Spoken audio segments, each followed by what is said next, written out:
Hi there folks, I just wanted to give a quick dev update before Christmas for the new update for MotionSymphony 2.2. This is available on GitHub right now, and it has been submitted to the Unreal Engine Marketplace, so that should be up soon. I don't know if there's going to be a delay because of Christmas tomorrow. I don't know. So that'll be up when it's ready. Also, the first iteration of the example project, which you're looking at now, I mean, it's very no frills, but it is a big step up from the previous version. A lot of my time working on the example project was actually spent improving the MotionSymphony 2.0 itself, and hence the new update, which I wasn't expecting to do. So we've got the base course set up, and the quality has improved significantly with a number of changes and innovations I've made that I've never really done before. So I'll just show you quickly how it's looking. I'm finding that things are just generally a lot smoother, and it's a lot easier to calibrate than it used to be. I'm going to go over those features quickly just so that you know that what they are. There are also a few changes. There was some issues that I found that needed to be fixed. So yeah, there's that. So yeah, here you can see it. I've got I've got all the normal stuff: walk, run, sprint. We've also got strafe, which is working a lot better. I still want to improve it more, but yeah, we've also got jump, which is nothing special. It's not motion matching, but there is something that you have to do. You have to turn off root motion.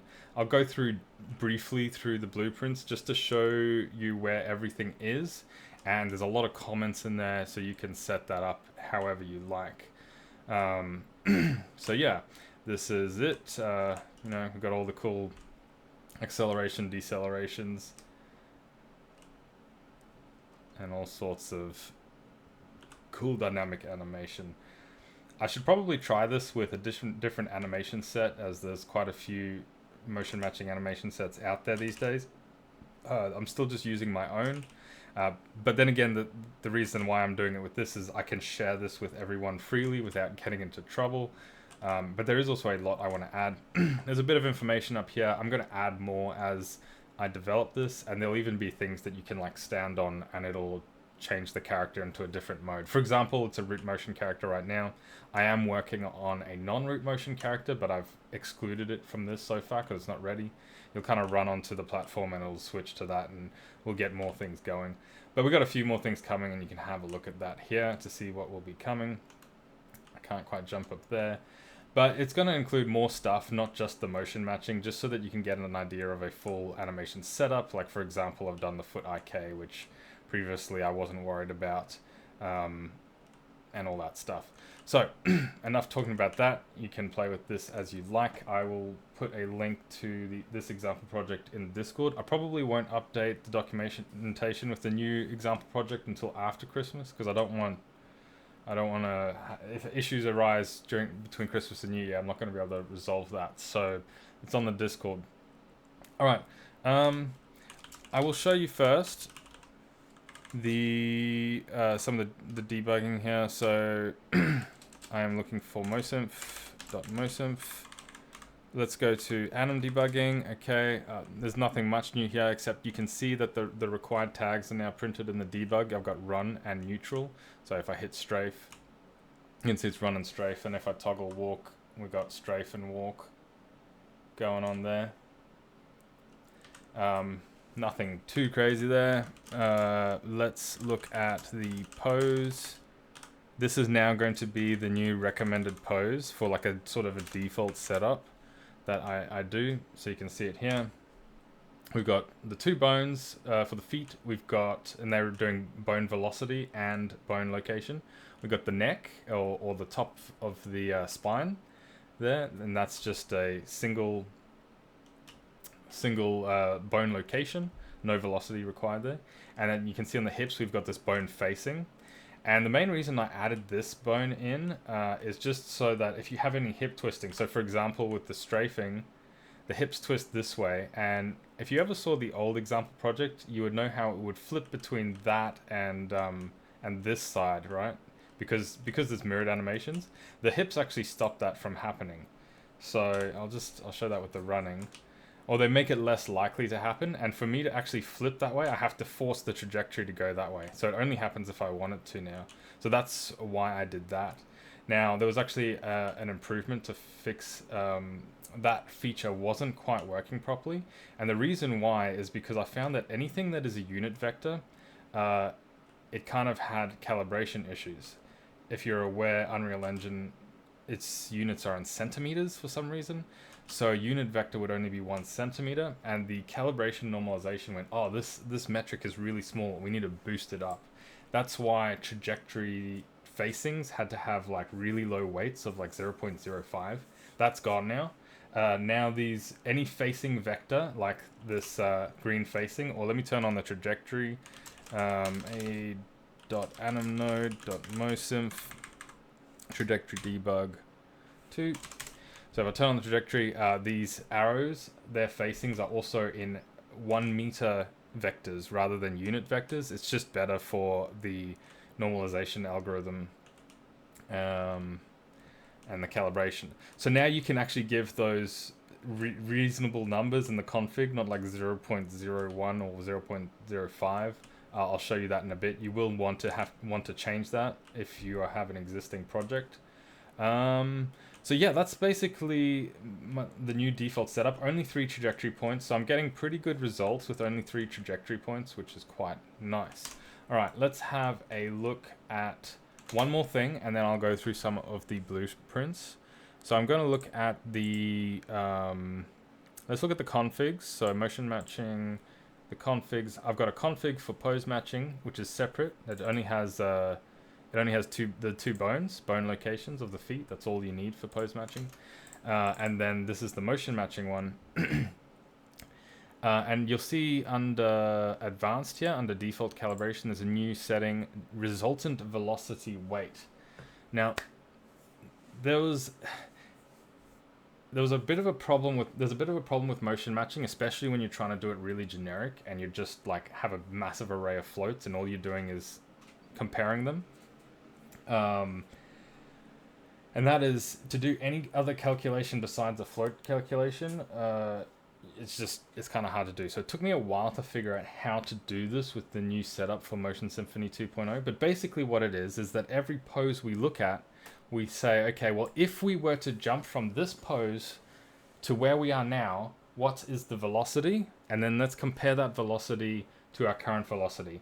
And what this effectively does is it stops animations going sort of backwards in the cycle or getting stuck in one spot in the cycle, which can happen sometimes, especially when you're going on curves and stuff like that. So this kind of improves that significantly. Now this only operates in a certain mode, and I'll show you the blueprint. And this is the motion matching node. So pretty simple setup: idle, neutral, locomotion, and strafe. I've put run, walk, and sprint all in the same motion matching node. And as you can see, plenty of comments, links to documentation. Have a read, see what you can get out of that. I've spent a lot of time doing this so that this example project can be a form of documentation in itself. Okay, so let's look at the motion matching node. You'll see under options, there's now this option for search quality. You've got performance and quality, which is experimental. And I say it's experimental because I don't want to commit to it just yet. I want to develop it a bit further, and you'll see a bit why in a second. But it does work fine. It's not going to crash or anything like that. It's just that it's not my iteration. Like, I want it to be a bit more flexible. Let's just put it that way. So this resultant velocity costing only happens in the quality option. And this can be changed at any point at runtime. It's not, you don't have to commit to it. So, you could use this as part of LOD, another system I'm probably going to add later on, so that when LOD is, lower, it's just you just swap to performance. But right now that has to be done manually, just so you are aware. So when we are using quality, it's going to do this resultant velocity costing, and that only works on bone location and velocity features. So if we go to our config, so this config, oh no, that's not the config, my bad. Config, this one. You can see I've got these two match feature bone location velocity, and these are the left foot and right foot. Now, for this to work in this current iteration, and the reason why I'm saying it's experimental, is that these 2 feet, these bone location velocity features, must be the last 2 on your list. Otherwise, it will not work. And that's why I'm saying it's experimental, because I don't like how rigid that is and easy it is to make a mistake. Just be aware of that. I will also show you quickly. You can see now my default direction weighting is 5. It was previously 0.05. So because we've gone from like 1 centimeter unit vectors to 1 meter unit vectors, literally times 100, so 5 done. And same with the bone facing, I've just set it to 1. So we're getting some more reasonable weighting values here. Okay, so I think that's the main 2 features. There's been a lot of minor bug fixes that you can read about in patch notes or on GitHub or whatever, but I'm not going to get into that. Lots of cumulative improvements have brought it to be a lot smoother.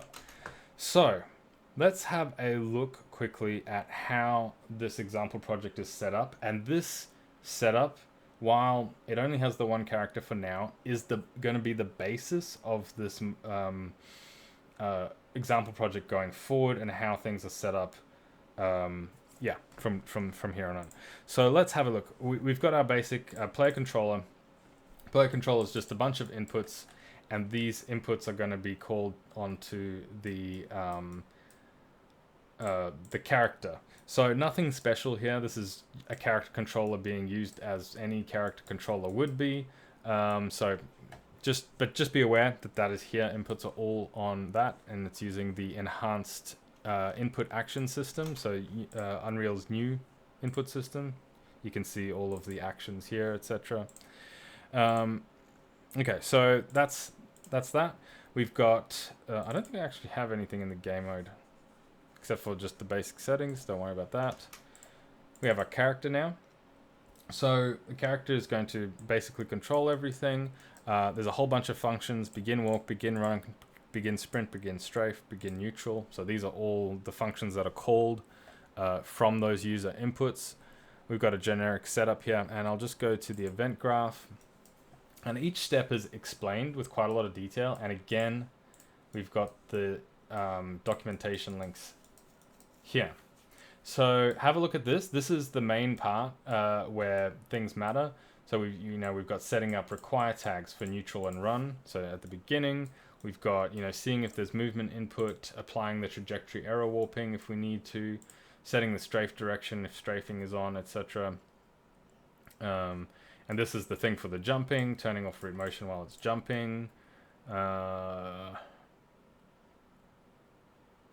I've also got it set to now this I've actually set it up so that it will network the trajectory input vector here, and I've just used a bunch of events, server event, which is called when like basically whenever you change the vector, and then that's gone to all the clients. Now the thing is, it is a root motion character, so don't expect really good results.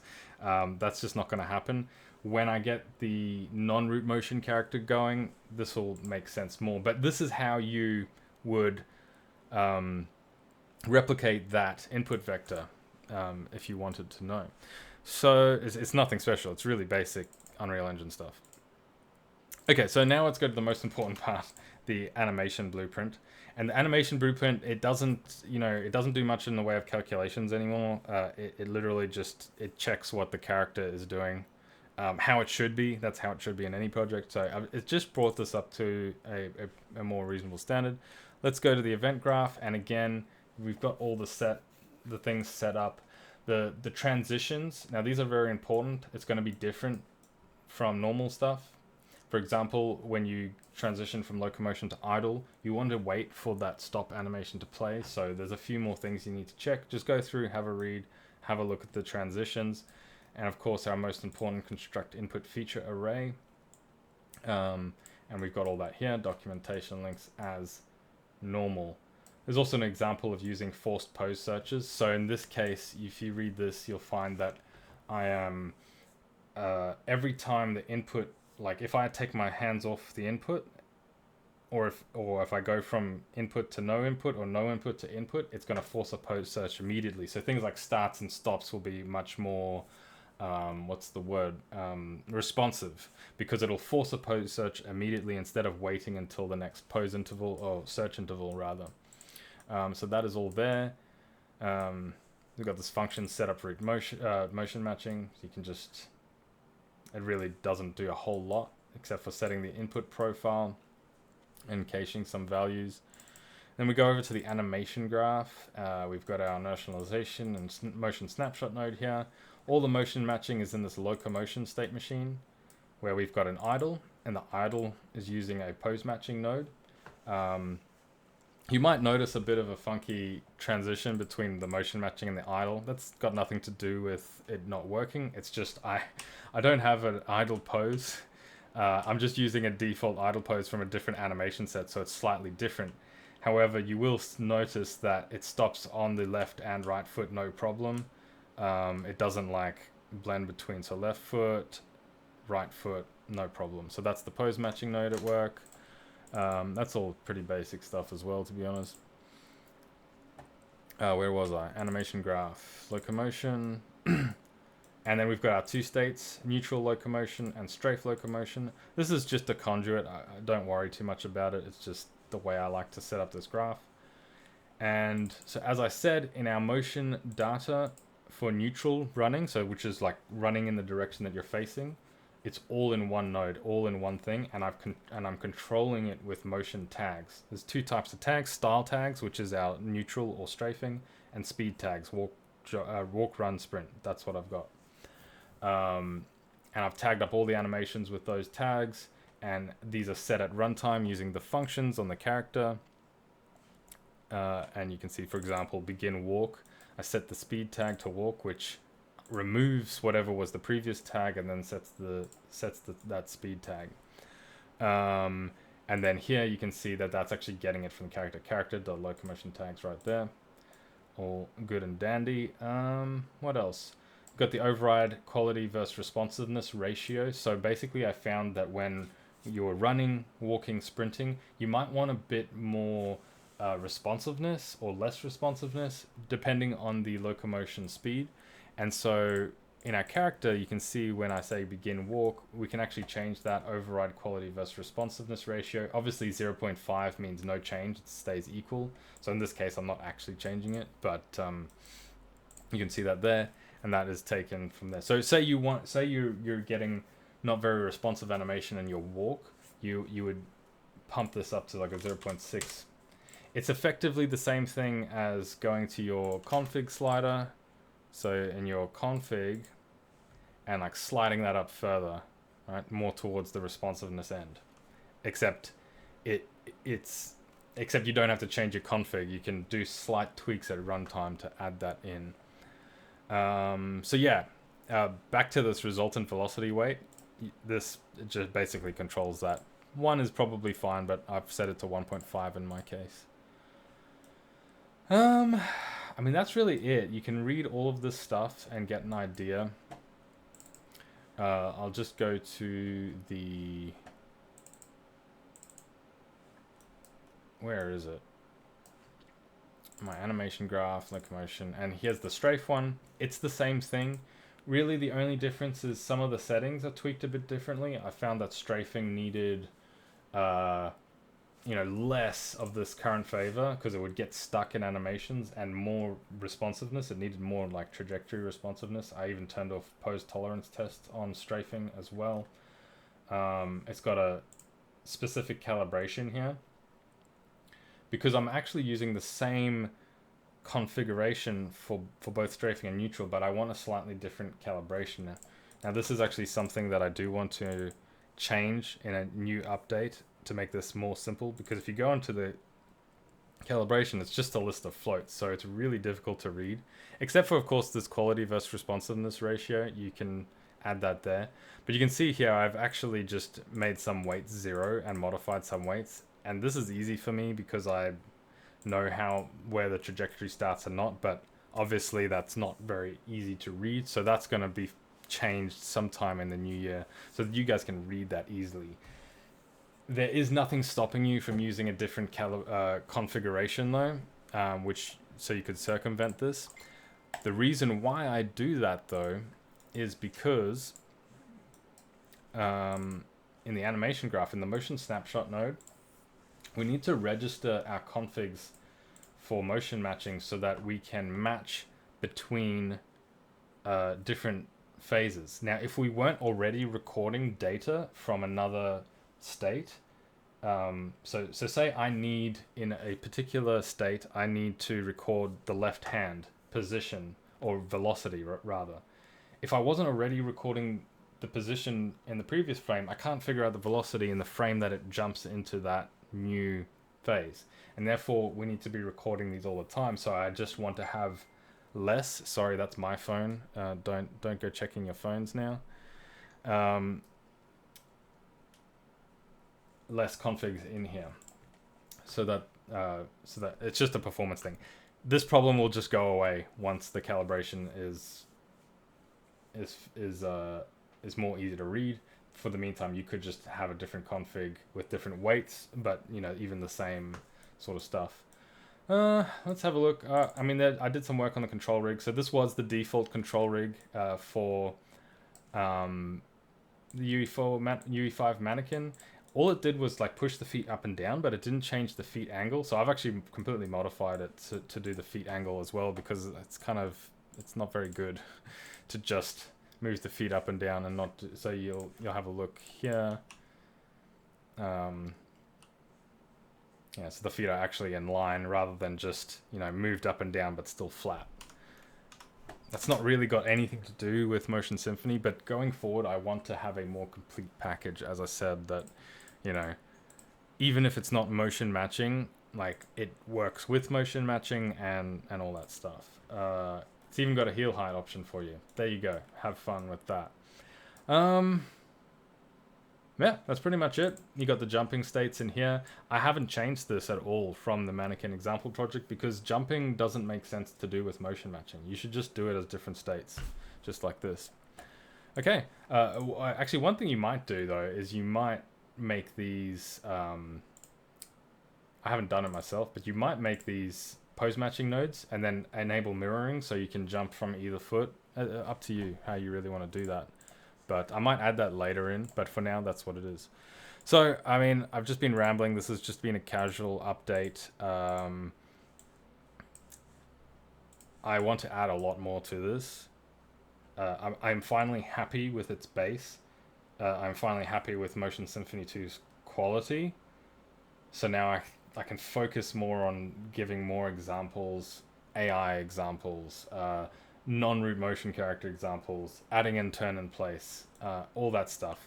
So that's all to come. Thank you for watching. Merry Christmas, Happy New Year. I will be, as soon as I upload this video, I am gone for the next week or so. So have a good one. See ya.